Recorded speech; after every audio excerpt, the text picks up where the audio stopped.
Las señales del mercado, la trastienda del poder, los personajes claves del mundo empresarial y, ¿por qué no?, innovación, startups y tiempo libre. Por la 100.1, un espacio para conversar e informarse. Con Gabriela Arteaga, editora de DF Sud. Esto es DF en Infinita.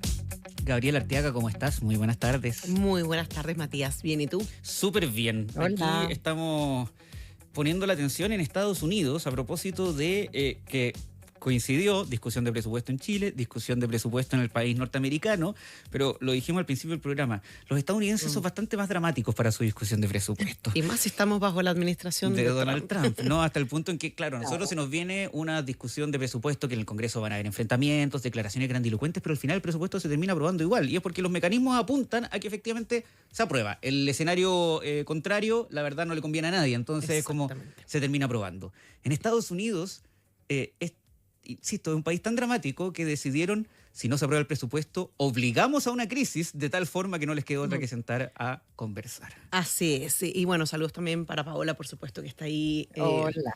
En modo remoto. Así es, como decías, Matías. Esto tampoco es nuevo. Ojo, en Estados Unidos pasa durante prácticamente todos los gobiernos que llegan al límite de la negociación. Casi siempre estamos como bajo presión para ver si se aprueba o no ese financiamiento, porque además suele ser por lo general una refinanciación o prorrogar la financiación actual hasta cierto periodo y casi siempre motivados por algún aspecto en específico para el cual el gobierno de Estados Unidos está solicitando, el gobierno de turno está solicitando dinero. Ahora, que se llegue a que no haya acuerdo y que finalmente se cierre el gobierno, como se denomina esto, no es que pasa siempre. De hecho, no pasaba desde la anterior administración de Donald Trump en 2018-2019, porque fue entre diciembre y enero. El más largo de todo. Y además el más largo de toda la historia. Fueron 35 días de clausura con un impacto de más de 11.000 millones de dólares. En ese momento la discusión estaba en base a el muro o el presupuesto que se necesitaba para levantar el muro entre Estados Unidos y México. Los demócratas no lo aprobaron en su momento, pasaron a seguir negociando y 35 días después Trump tuvo que dar marcha atrás, ceder ante el Congreso y decir, bueno, yo cedo, pero esto lo vamos a seguir hablando y más adelante necesito esos 5.000 y tantos, 5.500 millones. En esta ocasión, la discusión estuvo más centrada en el tema médico, el tema de salud. Si mantener o no los subsidios del Obamacare que fueron aprobados durante la pandemia y también frenar recortes a Medicaid, que son estos dos programas de salud que existen en Estados Unidos, de salud pública. Los demócratas exigían extender estos subsidios, los republicanos no lo querían. A Trump nunca le gustó. Nunca le ha gustado, lo ha querido eliminar. Desde su primer gobierno. Desde su primer gobierno, y en esta ocasión no hubo acuerdo antes de medianoche y a partir de las 12:0001 el gobierno de Estados Unidos se encuentra cerrado. Ahora, ¿qué significa esto? No es que hoy no esté funcionando nada. Siguen funcionando algunas oficinas de gobierno y de hecho quienes están trabajando simplemente no se les está pagando por los días laborados. Y esto, lo que sean trabajadores esenciales, quiere decir seguridad, aeropuertos, por supuesto las Fuerzas Armadas, van a recibir su pago una vez se levante este cierre de gobierno de forma retroactiva. El problema más grande está en quienes no son considerados esenciales.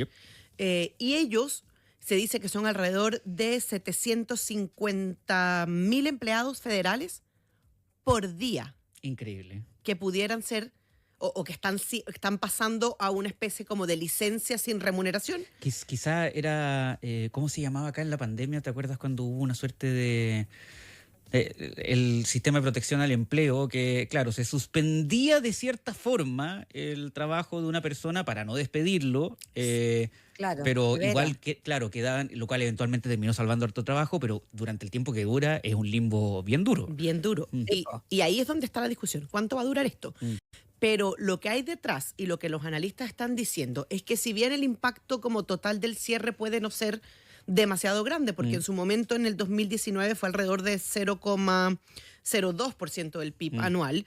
El tema está en que el gobierno de Estados Unidos ha venido haciendo fuertes recortes al empleo público y que esta gente que está pasando a licencia, primero que además no van a recibir el sueldo, no van a ser incorporados. Podrían no volver. De hecho, el mismo Trump en algún minuto tuiteó que estaba coqueteando con esa idea de, bueno, aprovechemos de sacar a varios empleados públicos como una herramienta más, me imagino, también de presionar al Partido Demócrata, pero es curioso, este es un cierre de gobierno que quizás no es tan mal visto por el presidente de Estados Unidos.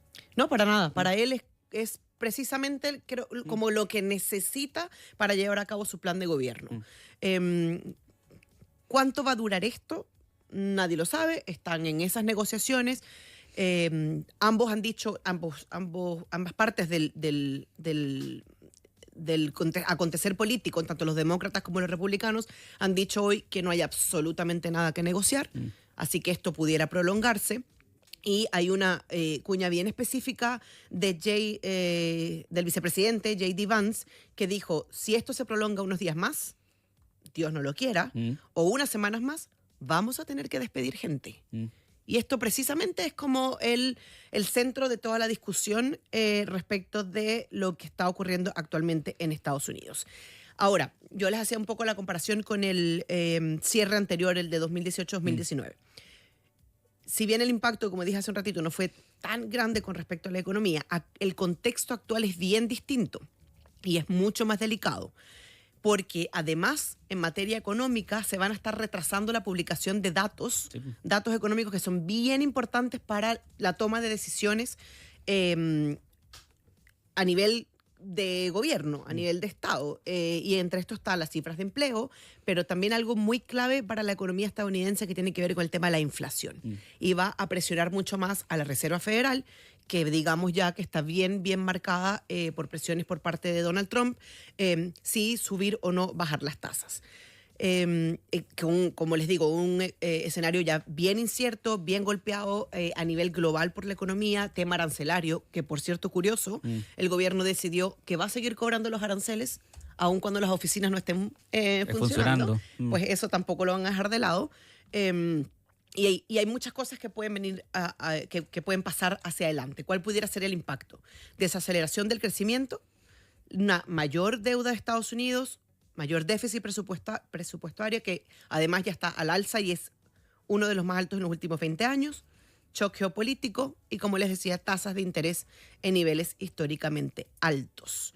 Ahora, si usted va a viajar, por ejemplo, puede que los aeropuertos tengan leves retrasos, pero siguen funcionando los aeropuertos.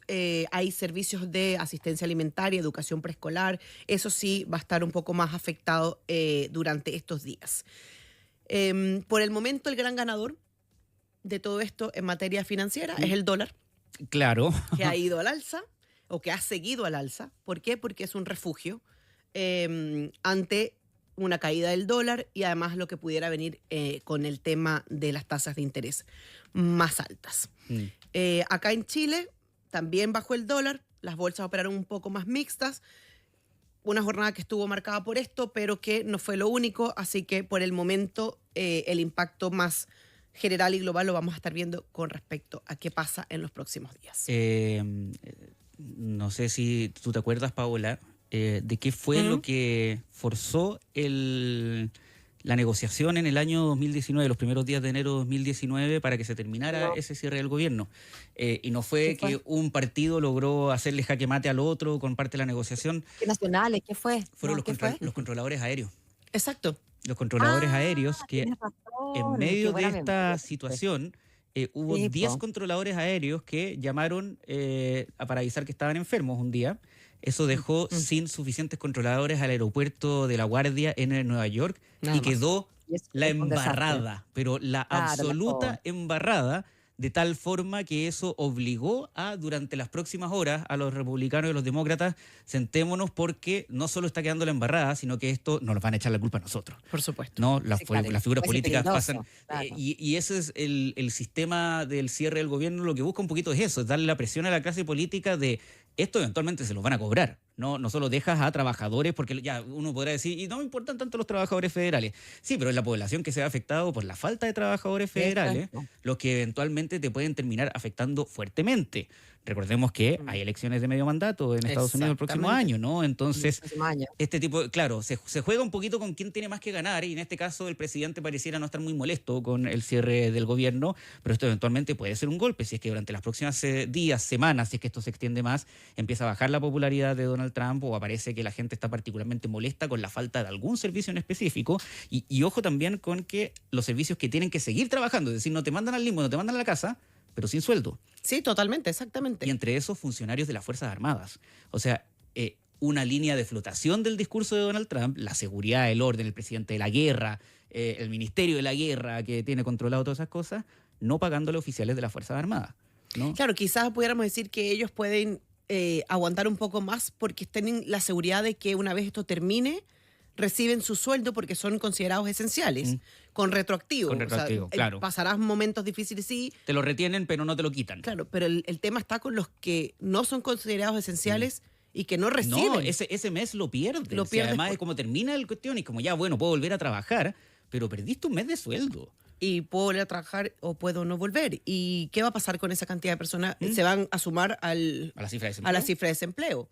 ¿Eso le conviene o no a Trump? Yo creo que aunque a él le pueda convenir por números este cierre, porque logra esa reducción de la carga estatal, en el fondo, a la larga puede golpearle con fuerza y puede llevarlo a retroceder como pasó en 2019, Sí, porque quien termina diciendo, bueno, está bien, no voy a forzar lo del muro, está bien, no me den la plata ahora, pero más adelante lo estaremos viendo, termina siendo él como figura, como voz de los republicanos. Y ojo que, como tú mencionabas, el fenómeno de la discusión presupuestaria en Estados Unidos no es necesariamente anual, es cada vez que el presidente necesita dinero para cierta iniciativa en específico, para cierto gasto que necesita, y eso significa que la próxima negociación puede estar a la vuelta de la esquina.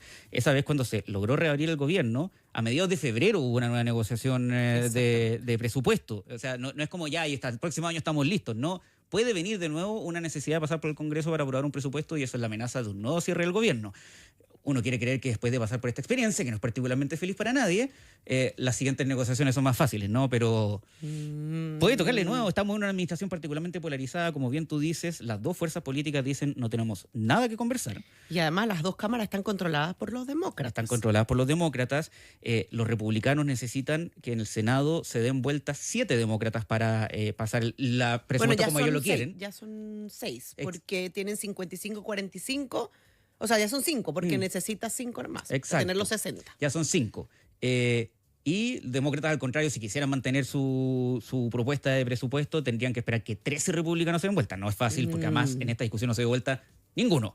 O sea, Además de que yo dudo mucho que los republicanos se den vuelta hacia la propuesta demócrata. No, sí, es imposible, ¿no? Entonces, igual es curioso que digan no hay nada que conversar. Bueno, no hay nada que conversar, pero alguien se tiene que dar vuelta en esta cuestión, porque si no, no funciona, ¿no? Entonces, sí. Yo creo que esto, bueno, es una pulsada política, una vez más. Como tú lo decías, con este gobierno no sabemos cuándo puede venir otra.